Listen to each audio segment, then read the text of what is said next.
തൃശൂർ അരിമ്പൂർ കൊലപാതക കേസിൽ അന്തിക്കാട് പോലീസ് സ്റ്റേഷനിലെ ഉദ്യോഗസ്ഥർക്ക് അംഗീകാരം. തമിഴ്നാട് സ്വദേശി ആദിത്യനെ കൊലപ്പെടുത്തിയ കേസിലെ പ്രതികളെ കണ്ടെത്തിയ ഉദ്യോഗസ്ഥരാണ് ബാഡ്ജ് ഓഫ് ഓണർ ബഹുമതിക്ക് അർഹരായത്. ഇൻസ്പെക്ടർ PK ദാസ്, സീനിയർ CPOമാരായ മിഥുൻ കൃഷ്ണ, സുർജിത് സാഗർ എന്നിവർക്കാണ് ബഹുമതി.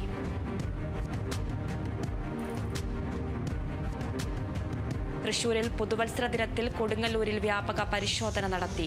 രാത്രി പട്രോളിംഗിനിടയിൽ മദ്യപിച്ച് വാഹനമോടിച്ച 34 പേരെ പോലീസ് പിടികൂടി.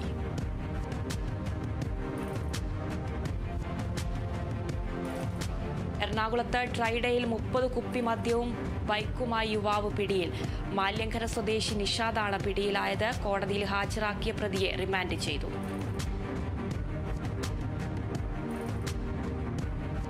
മലപ്പുറം വളാഞ്ചേരിയിൽ ലഹരിക്കെതിരെ സാംസ്കാരിക കൂട്ടായ്മ ഒരുക്കി ലഹരി നിർമ്മാർജ്ജന സമിതി. വളാഞ്ചേരി ബസ് സ്റ്റാൻഡിൽ പാട്ടും നൃത്താവിഷ്കാരവും ഒറ്റയാൾ നാടകവും അവതരിപ്പിച്ചു. നഗരസഭാ ചെയർമാൻ അഷ്റഫ് അമ്പലത്തിങ്ങൽ സാംസ്കാരിക കൂട്ടായ്മ ഉദ്ഘാടനം ചെയ്തു.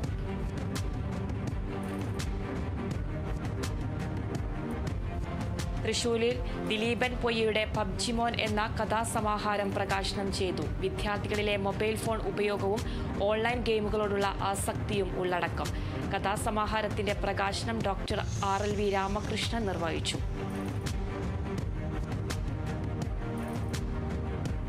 പുതുവത്സര ദിനത്തിൽ ഭീമൻ കേക്ക് മുറിച്ച് മലപ്പുറം എടയൂർ നോർത്ത് AM-LP സ്കൂളിലെ അധ്യാപകരും വിദ്യാർത്ഥികളും.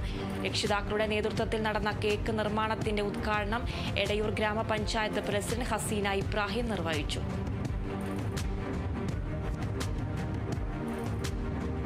മലപ്പുറം വളാഞ്ചേരിയിൽ വാദ്യസംഘത്തിലെ ചെണ്ടമേളം വിദ്യാർത്ഥികളുടെ അരങ്ങേറ്റം നടന്നു. യക്ഷേശ്വരം ശിവക്ഷേത്രത്തിൽ നടന്ന അരങ്ങേറ്റത്തിൽ 17ഓളം വിദ്യാർത്ഥികൾ ഭാഗമായി. അരങ്ങേറ്റം ചെണ്ടമേള അധ്യാപകൻ മുളയങ്കാവ് അരവിന്ദാക്ഷന്റെ പരിശീലനത്തിൽ.